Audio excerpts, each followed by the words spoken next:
नमस्कार विद्यार्थियों, हम जान रहे थे महाराणा कुंभा के बारे में।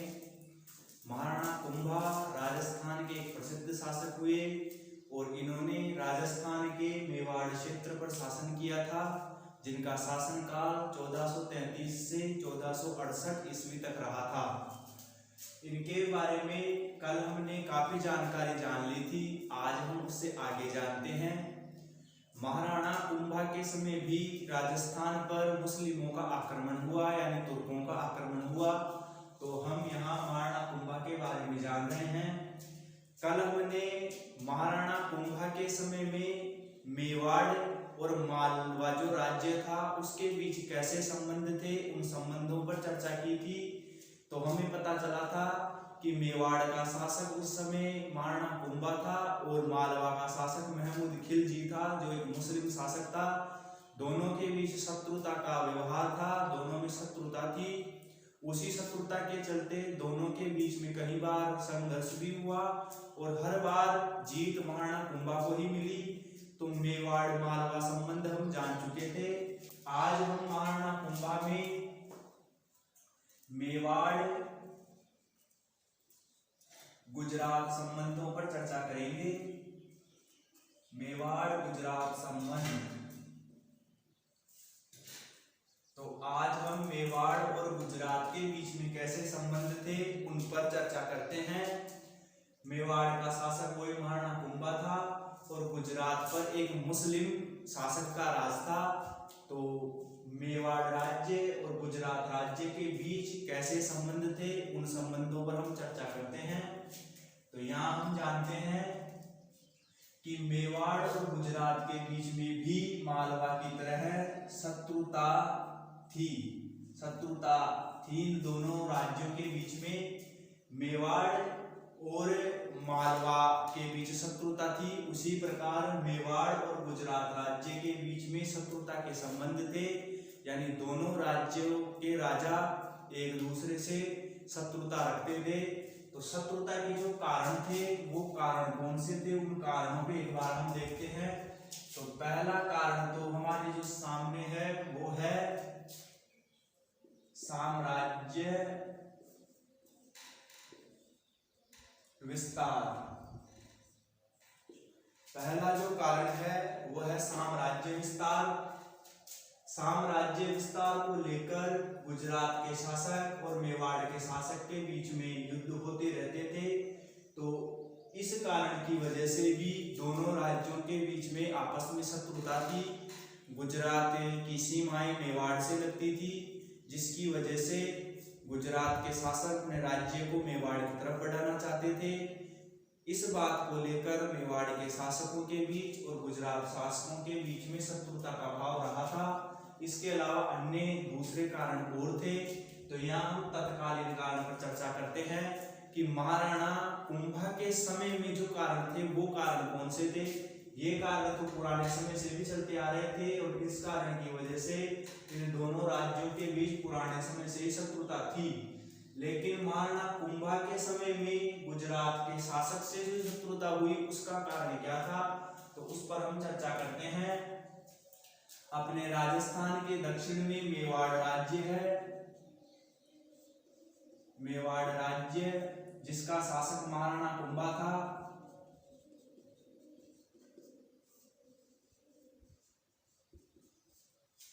मेवाड़ राज्य के दक्षिण पश्चिम में यहाँ पर मालवा राज्य था, जिसका शासक महमूद खिलजी था।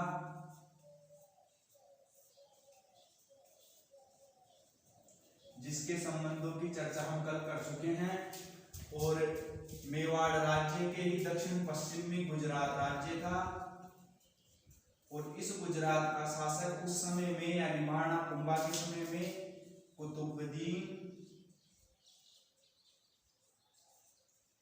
कुतुबुद्दीन खां था। गुजरात का उस समय में शासक कुतुबुद्दीन खां था। तो मेवाड़ राज्य और मालवा के बीच कैसे संबंध थे और कैसे युद्ध हुए उनके बारे में हम कल चर्चा कर चुके हैं। आज अपनी चर्चा चल रही है मेवाड़ राज्य और गुजरात राज्य के बीच संबंधों की। तो संबंध में जो मुख्य जो बात है वो हम जान चुके हैं कि शत्रुता का संबंध था। कारण क्या था उस पर हम चर्चा करते हैं। तो अपने राजस्थान में ही यहाँ पर था नागौर राज्य। इस नागौर राज्य से संबंधित एक कहानी है, उस कहानी को लेकर ही मेवाड़ और गुजरात के बीच में शत्रुता का भाव आया था।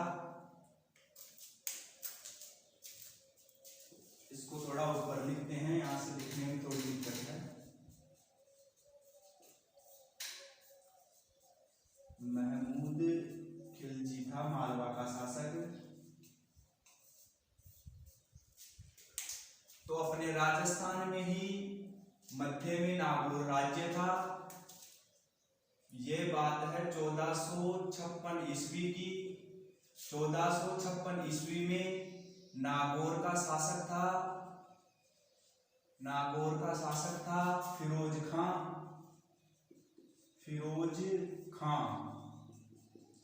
तो 1456 में फिरोज खां की मृत्यु हो गई। मृत्यु होने पर फिरोज खां के दो पुत्र थे। जो बड़ा पुत्र था उसका नाम था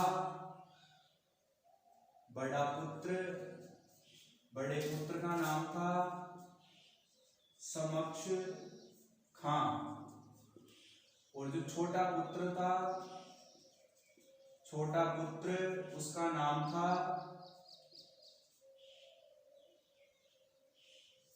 मुजाहिद खां।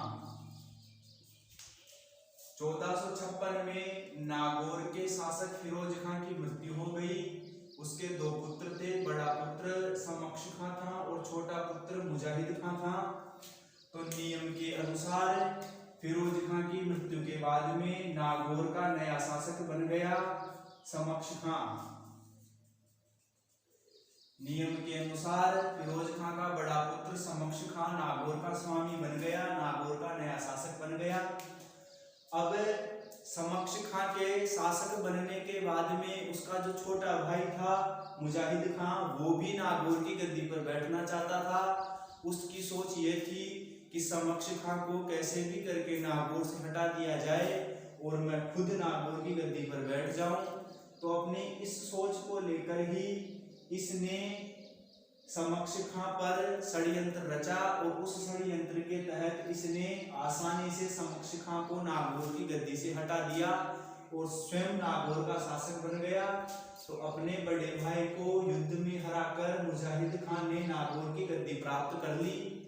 इधर समक्ष खां नागौर राज्य से निष्कासित हो गया था, नागौर की गद्दी से निकाल दिया गया था। तो समक्ष खां कैसे भी करके दोबारा से नागौर का शासक बनना चाहता था। तो समक्ष खां सहायता के लिए पहुंच गया महाराणा कुंभा के पास में, सहायता ली। समक्ष खां को मुजाहिद खां ने गद्दी से उतार दिया। तो समक्ष खां दोबारा से नागौर का शासक बनना चाहता था। तो वो सहायता के लिए महाराणा कुंभा के पास में आ गया और महाराणा कुंभा से नागौर की गद्दी वापस हासिल करने के लिए सहायता मांगी। महाराणा कुंभा ने समक्ष खां की सहायता करने के लिए हामी भर दी, लेकिन महाराणा कुंभा ने एक शर्त रखी कि मेरी एक शर्त है, यदि उस शर्त को आप पूरा करते हो तो मैं तुम्हारी सहायता करूंगा और नागौर की गद्दी तुम्हें दिला दूंगा।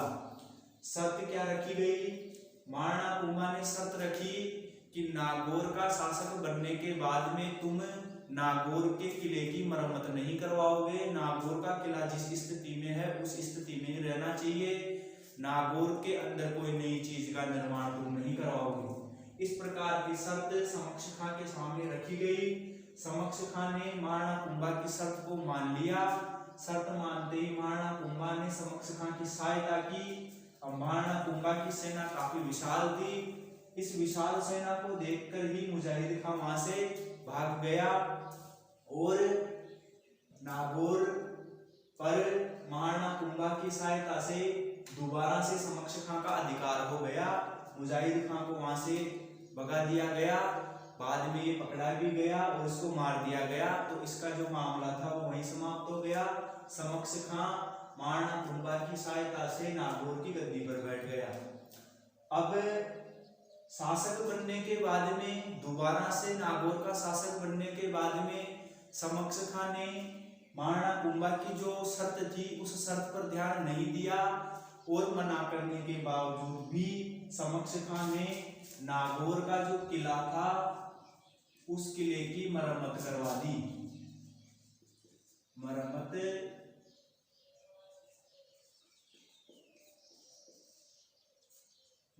करवा दी गई। शासक बनने के बाद में ये समक्ष खां ने नागौर का जो किला था उसकी मरम्मत करवा दी। अब इस बात के लिए महाराणा कुंभा ने मना किया था कि शासक बनने के बाद में नागौर के किले की मरम्मत नहीं होनी चाहिए, तो उस बात पर समक्ष खां ने ध्यान नहीं दिया और नागौर के किले की मरम्मत करवा दी। जब महाराणा कुंभा को पता चला कि समक्ष खां उसकी शर्त को नहीं मान रहा है और नागौर के किले की किलेबंदी कर रहा है, उसको मजबूत बना रहा है, उसकी मरम्मत कर रहा है, तो उधर महाराणा कुंभा ने अपनी विशाल सेना समक्ष खां के ऊपर भेजी और समक्ष खां को गद्दी से हटा दिया गया और इस नागौर पर 1456 में ही महाराणा कुंभा ने अधिकार कर लिया।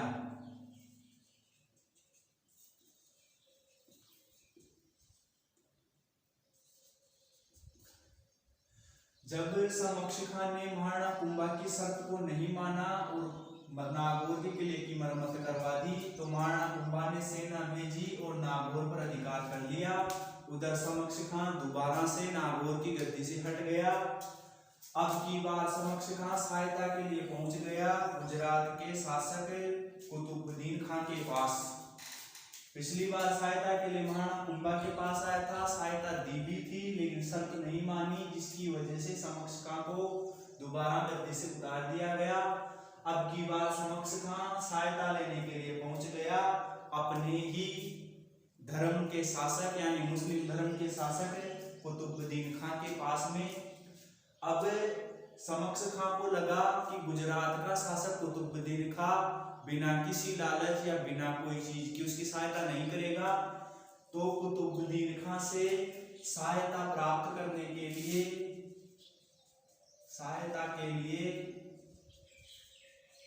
समक्ष खां ने अपनी पुत्री का विवाह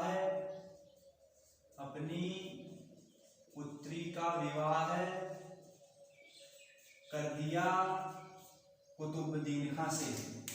समक्ष खां ने अपनी पुत्री का विवाह कुतुबुद्दीन खां से कर दिया कि विवाह करने के बाद तो कुतुबुद्दीन खां उसकी सहायता करेगा ही, तो समक्ष खां ने अपनी पुत्री का विवाह कुतुबुद्दीन खां से कर दिया।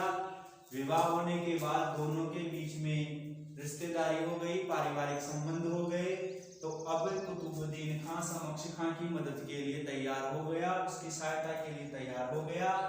तो सहायता के लिए तैयार होते ही कुतुबुद्दीन खां भी एक शक्तिशाली शासक था, गुजरात का बड़ा राजा था, तो उसकी सेना भी काफी बड़ी थी। तो समक्ष खां के कहने पर कुतुबुद्दीन खां ने मेवाड़ पर आक्रमण कर दिया। ये सारा घटनाक्रम 2-3 महीनों के अंदर ही हुआ था, तो इसमें सन वही 1456 ही चल रहा है। 1456 में ही समक्ष खां के कहने पर उसकी सहायता के लिए महाराणा कुंभा पर कुतुबुद्दीन खां ने आक्रमण कर दिया, लेकिन महाराणा कुंभा की सेना काफी सुसज्जित और मजबूत सेना थी। उस मजबूत सेना के सामने कुतुबुद्दीन खां की जो मुस्लिम सेना थी वो नहीं टिक पाई और कुतुबुद्दीन खां आक्रमण करने के बाद में भी पराजित होकर वापस गुजरात लौट गया। तो इस प्रकार से कुतुबुद्दीन खां भी वापस से हार कर लौट गया। तो महाराणा कुंभा के समय में कुतुबुद्दीन खां जो गुजरात का शासक था उसके बीच और महाराणा कुंभा के बीच जो शत्रुता थी उसका मेन कारण नागौर राज्य था। नागौर राज्य का जो शासक था समक्ष खां, उसकी सहायता करने के लिए ही गुजरात के शासक कुतुबुद्दीन खां ने महाराणा कुंभा से शत्रुता मोल ले ली और उसका खामियाजा उसको आगे जाकर भुगतना भी पड़ा। तो ये मुख्य कारण था महाराणा कुंभा और कुतुबुद्दीन खां के बीच में शत्रुता का। तो आगे इसमें क्या होता है, 1456 में कुतुबुद्दीन खां ने आक्रमण किया। अब इन दोनों दुश्मनी हो गई। पहले तो इन दोनों की सहायता के लिए इसने आक्रमण किया था, लेकिन अब की बार इसने खुद आक्रमण किया, ये हार गया, तो अब इन दोनों की खुद की पर्सनल दुश्मनी हो गई। अब अपनी इस शत्रुता के चलते ही इसने महाराणा कुंभा पर कई बार आक्रमण किए, लेकिन महाराणा कुंभा हर बार इसको पराजित कर देता था। 1456 में हारने के बाद में कुतुबुद्दीन खान ने दोबारा से बड़ी सेना बनाई और अब की बार इसने सिरोही की तरफ से आक्रमण किया। तो जब इस सिरोही की तरफ से आक्रमण करा तो इस कुतुबुद्दीन खान की आक्रमण की जानकारी जब महमूद खिलजी को मिली कि गुजरात का मुस्लिम शासक कुतुबुद्दीन खान भी महाराणा कुंभा पर आक्रमण कर रहा है, तो उधर मालवा का शासक महमूद खिलजी भी अपनी पुरानी शत्रुता का बदला लेना चाहता था, क्योंकि महमूद खिलजी भी कुंभा के हाथ तो कई बार हार चुका था, तो ये भी अपनी पुरानी शत्रुता का बदला लेना चाहता था। इसलिए सीधा पहुंच गया कुतुबुद्दीन खान के पास, और कुतुबुद्दीन खान के पास पहुंचकर महमूद खिलजी ने एक संधि प्रस्ताव रखा। संधि प्रस्ताव में कहा, संधि प्रस्ताव रखा इसने,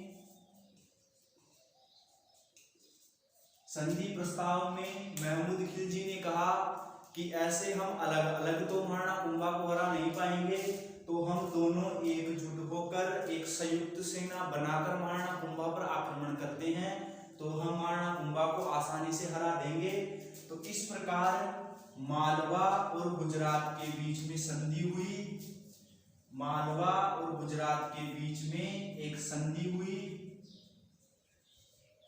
महाराणा कुंभा के खिलाफ युद्ध में उसको हराने के लिए मालवा के शासक महमूद खिलजी और गुजरात के शासक कुतुबुद्दीन ऐबक के बीच में संधि हुई। इस संधि को कहते हैं चंपानेर की संधि, चंपानेर की संधि। चंपानेर की जो संधि हुई वो 1456 में हुई थी, 1456 में चंपानेर की संधि हुई थी। गुजरात के शासक कुतुबुद्दीन खान और मालवा के शासक महमूद खिलजी के बीच में किस बात को लेकर हुई थी? महाराणा कुंभा को पराजित करने के लिए दोनों मिलकर संयुक्त सेना बना रहे थे और मेवाड़ के राजा महाराणा कुंभा को युद्ध में हराना चाहते थे। इसलिए इन दोनों ने 1556 में संधि की, जिसे चंपानेर की संधि कहते हैं। जब इस संधि की जानकारी महाराणा कुंभा को मिली तो उसे लगा कि महमूद खिलजी और कुतुबुद्दीन खान बड़ी सेना बना चुके हैं और जल्दी ही मेवाड़ राज्य पर आक्रमण करेंगे। तो उधर महाराणा कुंभा भी एक बड़ा कूटनीतिज्ञ और राजनीतिज्ञ था, उसने स्थिति को अच्छी तरह से भांपा और उसने भी तुरंत ही राजस्थान के जो अन्य आसपास के राजपूत राज्य थे उन राजपूत राज्यों से अच्छे संबंध बनाए और राजपूत राज्यों की सहायता लेकर महाराणा कुंभा ने भी अपनी सेना को काफी विशाल कर लिया, काफी मजबूत सेना बना ली। तो राजपूत शासकों को अपनी कूटनीति के बल पर अपनी तरफ महाराणा कुंभा ने मिला लिया और अपनी सेना को विशाल कर लिया। बाद में इन दोनों ने मिलकर महाराणा कुंभा पर आक्रमण किया। इन दोनों की संयुक्त सेना ने वही 1456 में संधि होने के तुरंत बाद ही इन दोनों की संयुक्त सेना ने गुजरात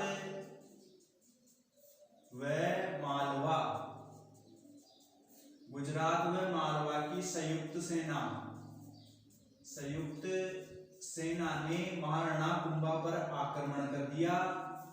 यानी महाराणा कुंभा और गुजरात मालवा की संयुक्त सेना के बीच में युद्ध हुआ 1456 में, यानी चंपानेर की संधि के थोड़े समय बाद ही।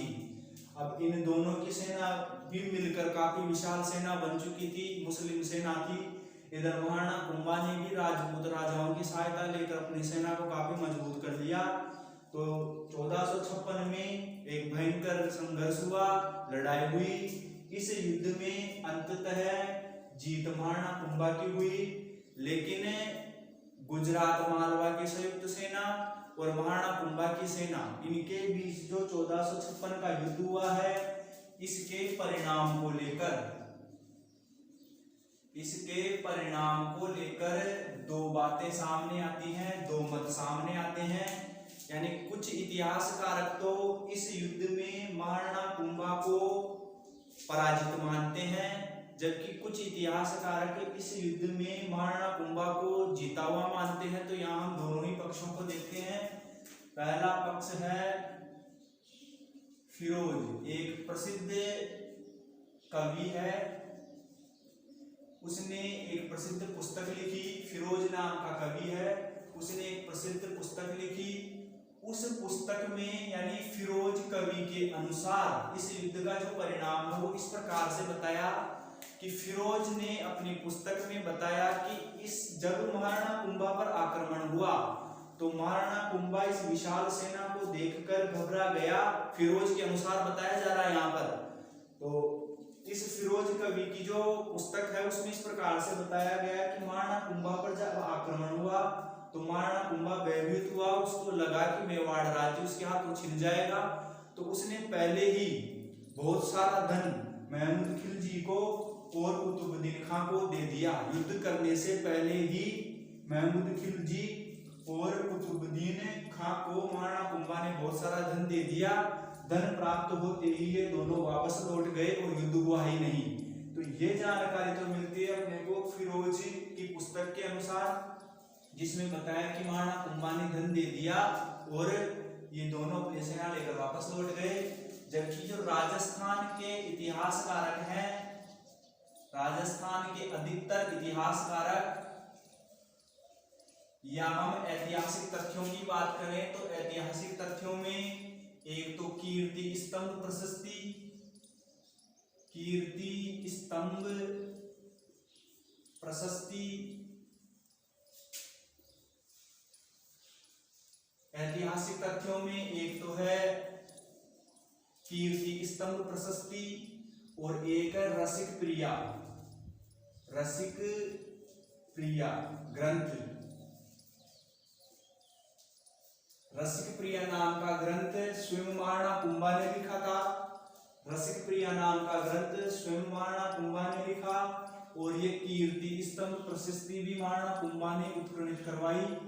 तो ऐतिहासिक तथ्यों में दो चीजें हमारे सामने हैं, एक तो कीर्ति स्तंभ प्रशस्ति और एक रसिक प्रिया। इन दोनों के अनुसार इस युद्ध का परिणाम अलग प्रकार से बताया गया और आधुनिक समय में भी ज्यादातर इतिहासकारक इनकी बात को ही सत्य मानते हैं। यानी फिरोज कवि की जो बात है उसको ज्यादातर इतिहासकारक झूठा मानते हैं, असत्य मानते हैं। बाकी ज्यादातर भारत के आधुनिक इतिहासकारों का जो दूसरा मत है उस पर ही ज्यादा समर्थन है। तो इन दोनों ऐतिहासिक स्रोतों के आधार पर इस युद्ध का परिणाम बताया गया कि इस युद्ध में निसंकोच महाराणा कुंभा की सेना को जीत मिली थी और महमूद खिलजी और कुतुबुद्दीन खां की संयुक्त सेना इस युद्ध में हार गई थी, क्योंकि महाराणा कुंभा की जो राजपूत सेना थी वो काफी विशाल हो गई थी राजपूत राजाओं का सहयोग मिलने से। तो इस युद्ध में महाराणा कुंभा की ही जीत हुई थी। ये इसी बात पर आज के समय ज्यादातर इतिहासकार एक मत हैं। तो इस युद्ध के परिणाम इस प्रकार से बताए गए हैं। इस युद्ध में महाराणा कुंभा की जीत हुई। जीत होने पर उसने एक साथ दो मुस्लिम शासकों को हराया था, इसलिए महाराणा कुंभा को एक उपाधि मिली। इस युद्ध में जीतने के बाद महाराणा कुंभा को एक उपाधि मिली, उपाधि थी हिंदू सुरतान। महाराणा कुंभा को एक उपाधि मिली हिंदू सुल्तान की उपाधि। हिंदू सुल्तान का मतलब होता है हिंदू बादशाह। तो महाराणा कुंभा एक हिंदू शासक था और उसने एक साथ दो मजबूत मुस्लिम शासकों को परास्त किया था। इस वजह से इस युद्ध में जीत मिलने के बाद महाराणा कुंभा को हिंदू सुल्तान की उपाधि यानी हिंदू बादशाह की उपाधि मिली और महाराणा कुंभा पूरे इतिहास में प्रसिद्ध रहा। कभी भी महाराणा कुंभा किसी भी मुस्लिम शासक से किसी युद्ध में पराजित नहीं हुआ। तो ये हमने जाना है मेवाड़ और गुजरात संबंध की जानकारी और उस संबंध के चलते कैसी कैसी घटनाएं हुई।